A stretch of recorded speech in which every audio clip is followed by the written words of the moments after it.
පොලිසියට තගදාලා ලොකු තෙන්වල ඥාතිකම් කියලා පැනලා යන්න හදපු සිද්ධිය ඔයාලා දකින්න ඇති. රම්මා කොටුව කවුද? මගේ අයියා. ඔයාගේ අයියා. රම්මා කොටුවක මෙයාගේ අයියා.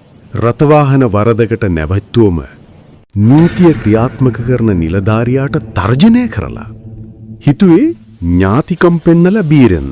ඒක තමයි. ලයිසන් එක පෙන්නුවේ නැග. පොලිසියෙන් මම ලයිසන් එක පෙන්නලා ප්‍රශ්න විසඳගත්තා. ඉතින් මේ කොළ දෙකක් තියෙන මිස්කාව. ඉතින් ඒ මිනිස්සු ගත්තට තියක මොනා කරන්නේ මම ලයිසන් එක අතේටි පිටේ නැති වෙලාවේ පොලිසියෙන් මාව ඇල්ලුවා. ඉන්ෂුරන්ස් තිබුණේ නැහැ. දැන් ඒව හදාගෙන පොලිසියට පෙන්නුවා. හැබැයි අපි හැමෝම තේරුම් ගන්න ඕන එක දෙයක් තියෙනවා. නීතිය හැමෝටම එකයි.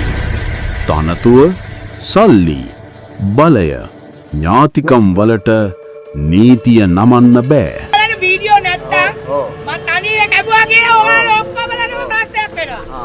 නිකන් මේ බයිලා ගහන්න දෙන්න එපා. මේ මැඩම් මේ කලබල වෙන්න එපා. කලබල වෙන්න මේ එපා. රන්කොන් කොඩිතුවක් වගේ නංගි. හරිද? හරිද? මොනවද මම කරේ වැඩද?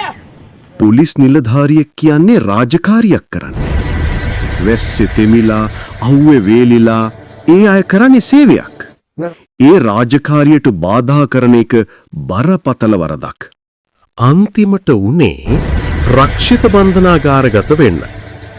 බලය වැරදියට පාවිච්චි කිරීම ගැන ඔයාලා මොකද හිතන්නේ? ඔබේ අදහස කමෙන්ට් කරන්න.